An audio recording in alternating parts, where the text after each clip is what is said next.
করুন। আ, আ করুন মানে মুখটা খুলুন। ভালো করে হাঁ করুন, খাবারটা খাওয়াতে হবে তো। মুখের ভেতরে বসে খাবার খাওয়াবে?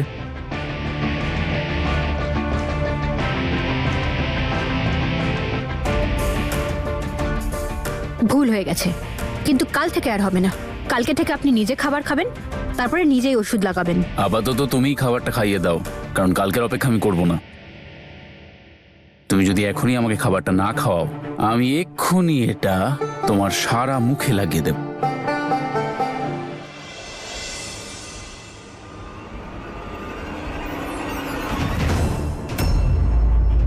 নম্রতা কার সঙ্গে আছে? আচ্ছা মিস ফুলদানি, তুমি তো খুব বড় বড় কথা বলছিলে, যতদিন আপনি সুস্থ না হচ্ছেন আমি সব সময় আপনার পাশে থাকবো। হ্যাঁ, আমি থাকবো আপনার পাশে, ভালো করে খেয়াল রাখবো আপনার।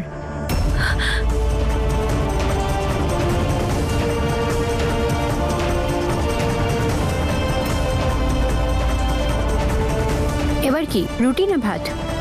যেটা তোমার ইচ্ছে।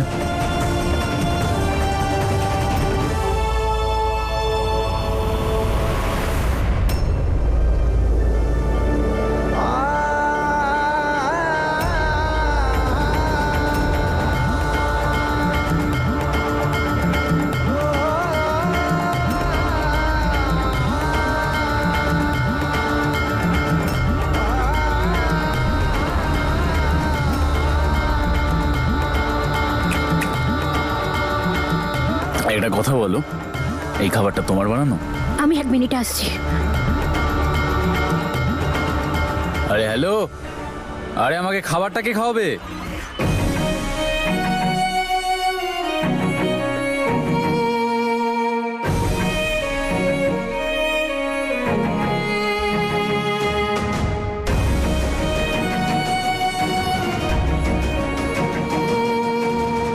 আজ এই মণ্ডপ আমাদের বিয়ে দেখবে না, আমার মৃত্যুর সাক্ষী হয়ে থাকবে। সব কিছুতে বিরক্ত লাগছে আমার। এখানের হাওয়া, এখানের জল, আমি থাকতে চাই না এখানে। প্লিজ আমায় যেতে দাও। আমি জানি আমি তোমাকে কষ্ট দিচ্ছি, কিন্তু নম্রতাকে ছাড়া আমার জীবন কিচ্ছু নাই। নম্রতাকে ছাড়া আমি একটা নিষ্প্রাণ দেহের মতো।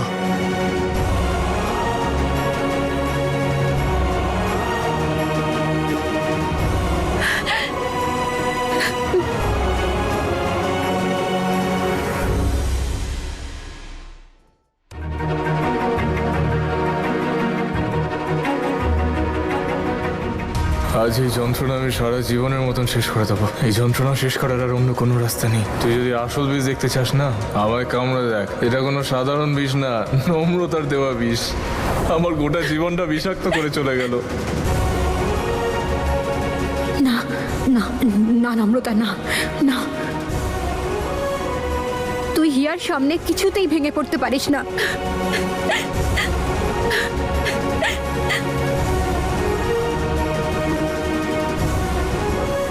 হিয়া,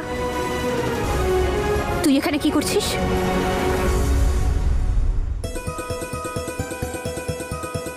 আমি এখানে কি করছি? তুই কি করছিস? কি সম্পর্ক ওই ছেলেটার সঙ্গে তোর? হ্যাঁ বল না, কেন চুপ করে দাঁড়িয়ে আছিস? যাই হোক, তুই চল। কোথায় নিয়ে যাচ্ছিস তুই আমাকে? আমি কোথাও যেতে চাই না তোর সঙ্গে। আর কতদিন লুকিয়ে রাখবি তুই নম্রতা?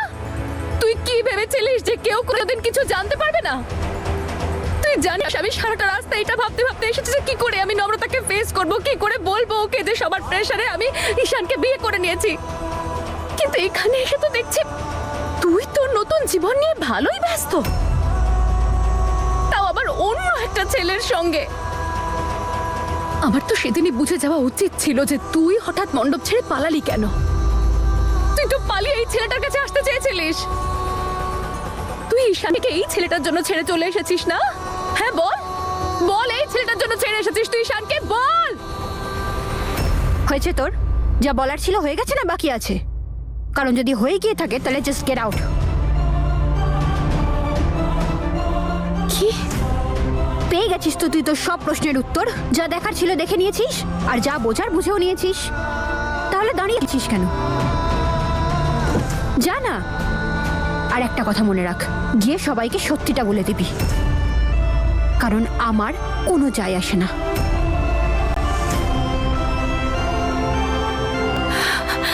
ঠিক বলেছিস তুই, তোর কিচ্ছু যায় আসে না। তোর তো যায় আসার কথাও নয় নম্রতা, কারণ তুই 1 নম্বরের স্বার্থপর একটা মেয়ে। তুই যখন ঈশানকে ছেড়ে গেলি তখনও তোর কিছু যায় আসেনি।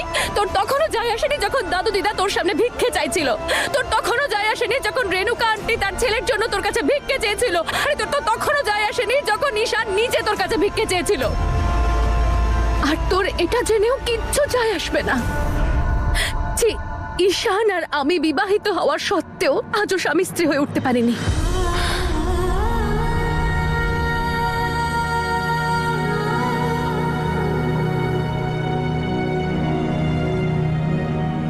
কারণ ও তোর ছেড়ে দেওয়া প্রেমিক, আর আমি জোর করে এমন একটা বৈবাহিক সম্পর্কে ফেসে যাওয়া মেয়ে, আর সারা জীবন গিল্ট ফিল করা তোর বোন, যে সারা জীবন এটা ভেবে এসেছে যে আমি আমার দিদির ভালোবাসা কেড়ে নিয়েছি। তোর কেন যায় আসবে বল? তুই তো এক চুটকিতে 2টো পরিবারের জীবন শেষ করে দিলি।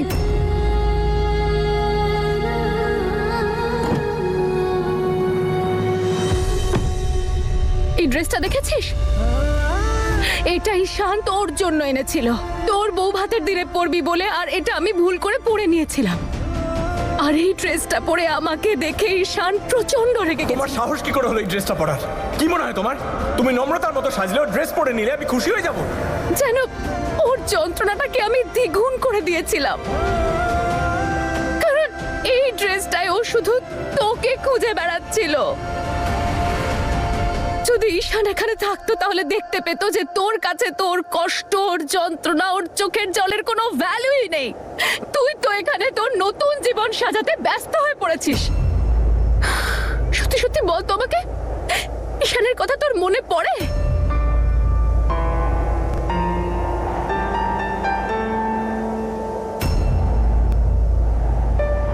আমি তো এসেছিলাম এই ড্রেসটা তোকে ফিরিয়ে দিতে, এটা ভেবে যে এই ড্রেসে শুধু তোর অধিকার আছে। কারণ আমি তো আজ পর্যন্ত এটাই ভেবে গেলাম যে এই ড্রেসের ওপর আমার কোনো অধিকারই নেই, আর না ঈশানের ওপর।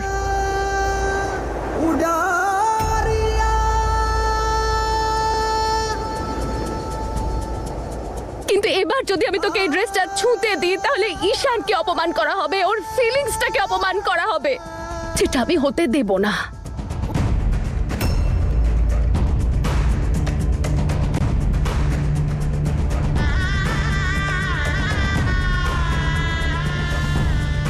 ভালো হলো আমি এখানে চলে এলাম, অন্তত তোর আসল চেহারাটা তো দেখা হয়ে গেল। আর তোর ওইটা জানা উচিত যে তোর মতন মেয়ে ঈশানকে ডিজার্ভ করে না। হ্যাঁ, করি না আমি ডিজার্ভ, একদম করি না। তাহলে তুইও যা, তুই তোর লাইফ ঈশানের সাথে খুব ভালো করে কাটা, আর আমাকেও লাইফ কাটাতে দে ভালো করে।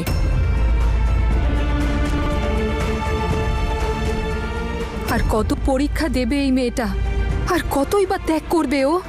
নিজের মনের কথা আজও ও কিচ্ছু বলতে পারলো না। তনু, কেন এমন সংস্কার দিয়ে গেছিস তোর মেয়েকে? আরে কোথায় গেলে মিস ফুলদানি? আরে তোমার খিটখিট না শুনে তো ভালোও লাগছে না। আরে রুটি ভাত তোমার যেটা ইচ্ছা সেটা খাইয়ে দিও, কিন্তু এসে খাবারটা তো খাও। আরে আসুন ম্যাডাম।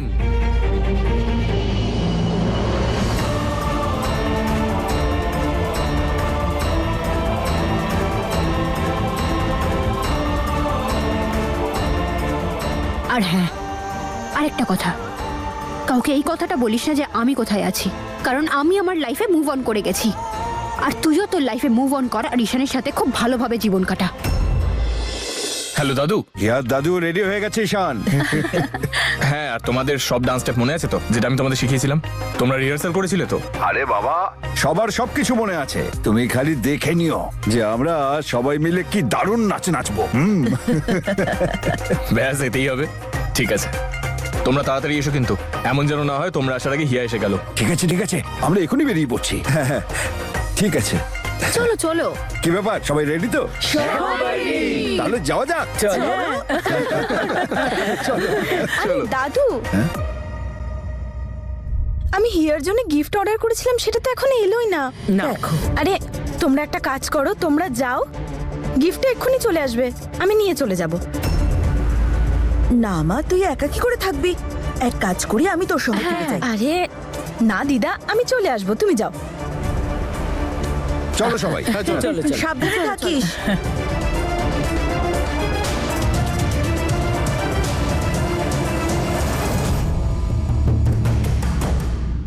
তোর এই একটু পরেই চলে যাব, তোমরা সবাই যাও, এই কথাটার মানে না আমি খুব ভালো করে বুঝি। পরে তোর যা করতে ইচ্ছে হয় তুই কর, কিন্তু আজকের দিনে কোনো নতুন নাটক ক্রিয়েট করবি না। ও আজ তোমার তোতা পাখির বার্থডে, সেই জন্য তাই না? মানে হ্যাঁ হিয়া, তোমার প্রিয় মেয়ে, ওর নামটা আমি তোতা পাখি রেখেছি। ওর মধ্যে তোমার প্রাণ আছে তো, সেই জন্য। আরে হ্যাঁ, তোমার তো অনেক কাজ আছে, ডান্সের জন্য রেডি হতে হবে। তুমি এখানে কি করছো? যাও না, তুমি আমায় নিয়ে টেনশন করো না। আজকের বার্থডে পার্টিটা আমি ভুলেও মিস করতে পারবো না। যাও। Don't create a scene.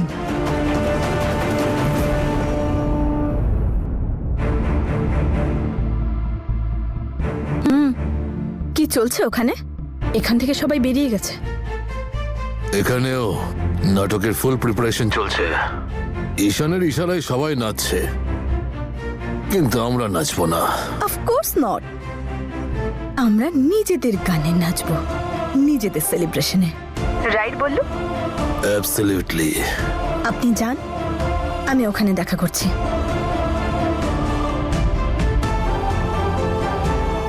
বার্থডেটা আজকে হিয়ার, কিন্তু সবাইকে মিষ্টি আমি খাওয়াবো। Have a nice day. ঠিক আছে, চলে যাচ্ছি আমি। আর তুই একদম টেনশন করিস না, আমি কাউকে জানতে দেব না যে তুই কোথায় আছিস আর কার সাথে আছিস। কারণ আমি চাই না যাকে বাড়ির লোকেরা এত ভালোবাসে, যে নম্রতার জায়গা সবার মনে, তাকে হঠাৎ করে সবাই ঘৃণা করতে শুরু করুক। সেই জন্য আমি তোকে রিকোয়েস্ট করছি, আমাদের জীবনে তুই আর কোনোদিনও ফিরে আসবি না। আর আজ একটা কথা আমি তোকে বলে যাচ্ছি, এতদিন আমি ভাবতাম ঈশান শুধু তোর, আর আমি তোদের দুজনের মাঝখানে আসতেই চাইনি। কিন্তু আজ আমি তোকে বলছি, ঈশানের থেকে দূরে থাকবি, ও আমার স্বামী।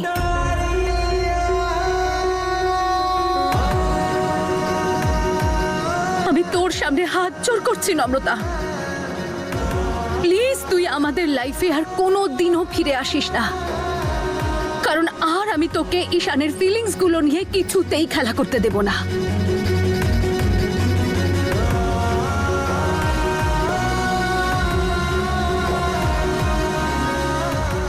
যদি তুই কোনোদিনও ফিরেও আসতে চাস, তাও আসতে দেব না তোকে।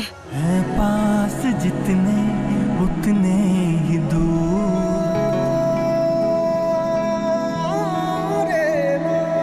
है, पास जितने उतने ही दूर, इतने तो ना थे हम मजबूर, किस्मत तेरा हर सितम मंजूर, खता तो बताना हमारी जरूर, मारिया मारिया चोट मारिया मारिया যবে থেকে তুই ওকে ছেড়ে দিয়ে গেছিস না, ওর জীবনের প্রত্যেকটা মুহূর্ত যন্ত্রণায় কষ্টে কাটাচ্ছে। न्यारियां टूटे हैं पंख रह गई उड़ारियां, আমি তোকেও রিকোয়েস্ট করছি, তুই কোনোদিনও আর আমাদের জীবনে ফিরে আসবি না। उड़ारियां उड़ारियां কিন্তু আজ আমি তোকে বলে যাচ্ছি, ঈশানের থেকে দূরে থাকবি, ও আমার স্বামী।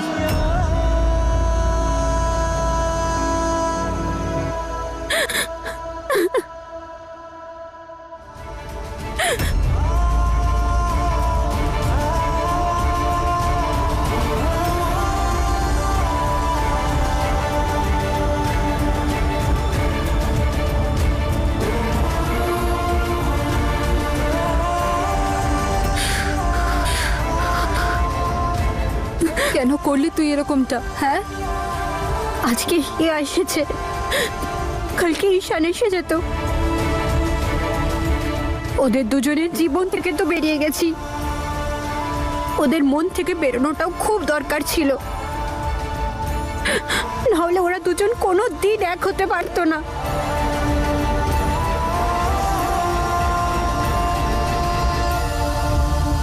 হে উপরওয়ালা, আমার মনোকামনা পূরণ করো। ধরে নে তোর কাজ হয়ে গেছে। এই গাছে সুতো বাঁধলে সবার মনস্কামনা পূরণ হয়।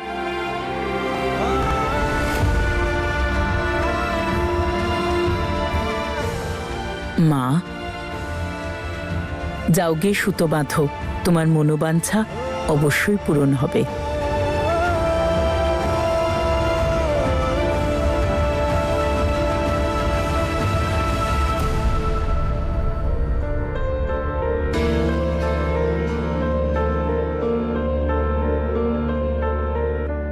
একটা কথা বলো, আমার ধাবার ক্ষতি হোক এটা কবে থেকে চাইছো তুমি?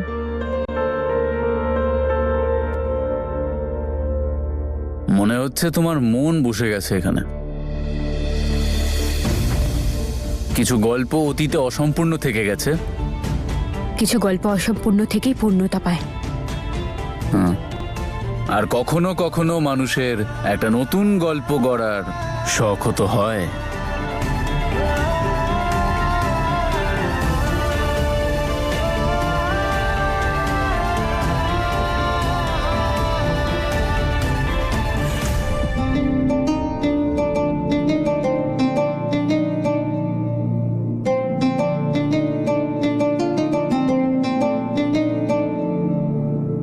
लाख तू कर ले कोशिश बंदे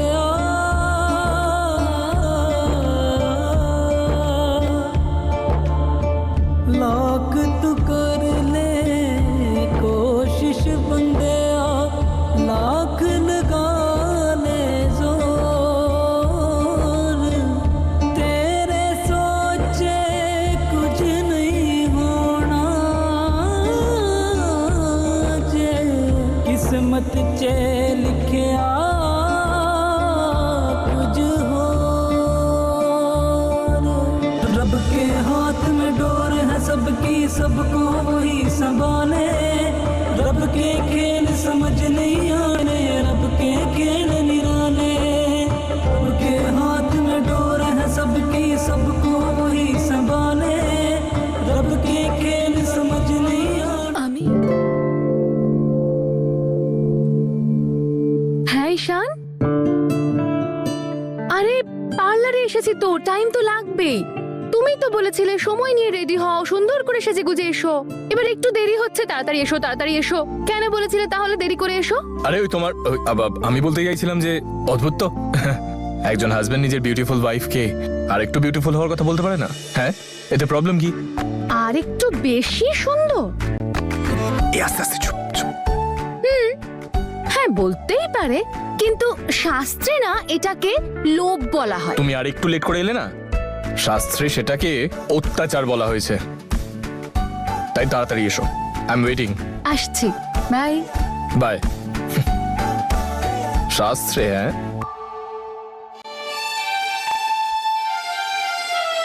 অত্যাচার তো তোমার উপর হচ্ছে ঈশান। নম্রতাকে ভোলার চেষ্টা করে, নিজের কষ্টটাকে ভোলার চেষ্টা করে আমাকে খুশি করার চেষ্টা পরিষ্কার বোঝা যাচ্ছে।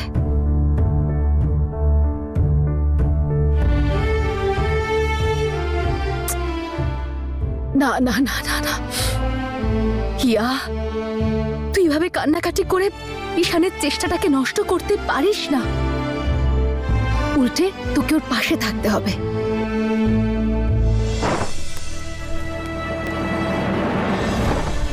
আমি কথা দিচ্ছি যে আমি তোর থেকে কখনো দূরে যাব না।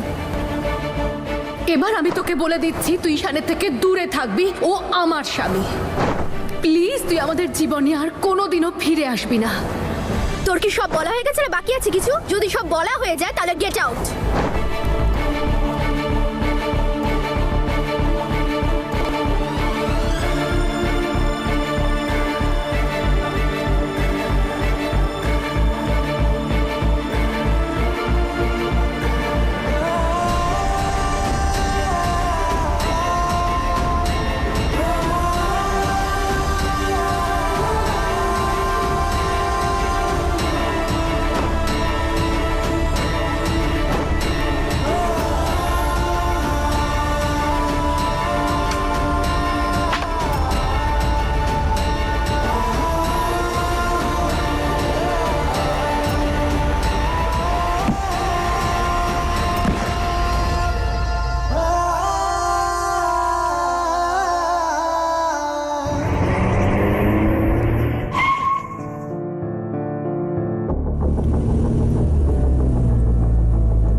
লাইসেন্স দেখান ম্যাডাম। লাইসেন্স? সরি বাট আমি কোনো সিগন্যাল ভাঙিনি। তাহলে লাইসেন্সটা দেখান ম্যাডাম, না হলে বাধ্য হয়ে আমাকে চালান কাটতে হবে। ওকে ওকে, আমি দেখাচ্ছি আপনাকে।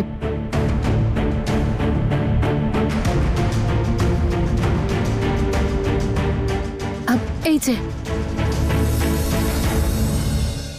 ওয়াও ফ্লাস, এটা আমার জন্য। হ্যাঁ, আপনার জন্যই। আপনার চালান কেটে দেওয়ার আগে এখান থেকে যান ম্যাডাম। সত্যি? হ্যাঁ। Thank you.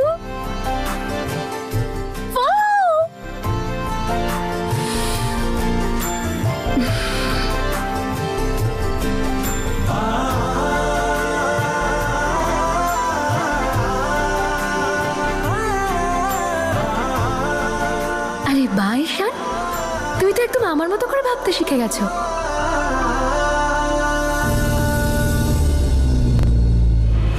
কি ব্যাপার, নূর এখন এলো না কেন এখনো? মনে হচ্ছে এই বাজে আবহাওয়াটা তোমার মাথাটাকে আরো একটু বিগড়ে দিয়েছে। আপনি ঠিক কি ভাবেন বলুন তো নিজেকে? আমার ব্যাপারে কি জানেন যে যা তা বলছেন আমাকে? আমি যদি পালিয়ে এসে থাকি তো আপনিও তো পালিয়ে এসেছেন। কাকে ছেড়ে এসেছেন? কোথায় বিক্রি করেছেন নিজের আত্মসম্মান? ঠিক কত টাকা বিক্রি করেছেন আপনি নিজেকে? না জেনে আজে বাজে কথা বলতে আসে। আপনি কি করে জানবেন যে ভালোবাসা কি?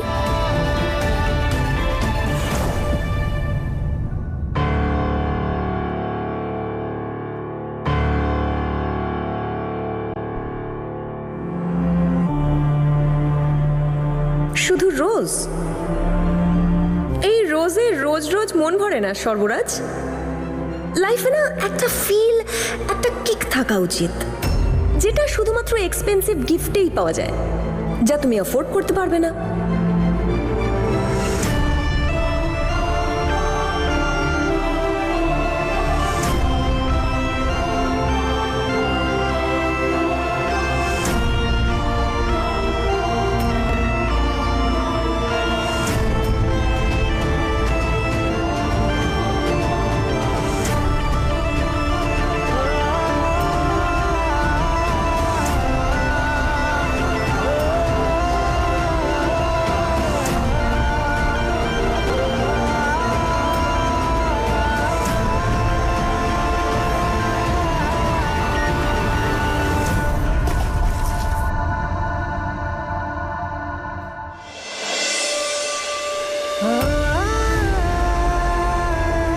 ভালোবাসার মতো অকালের জিনিসকে আমি বুঝতেও চাই না। ভালোবাসা শুধু ব্যথা দেয়, গিল্ট দেয়। নিজের কাছে নিজের হেরে যাওয়ার অনুভূতিকে ভালোবাসা বলে। আর সর্বরাজ হেরে যাওয়া মানুষ একেবারেই নয়, সে বিজয়ী মানুষদের একজন। ফলে এই সবই অর্থহীন অনুভূতি তোমাদের মতোই দুর্বল মানুষদেরই সাজে।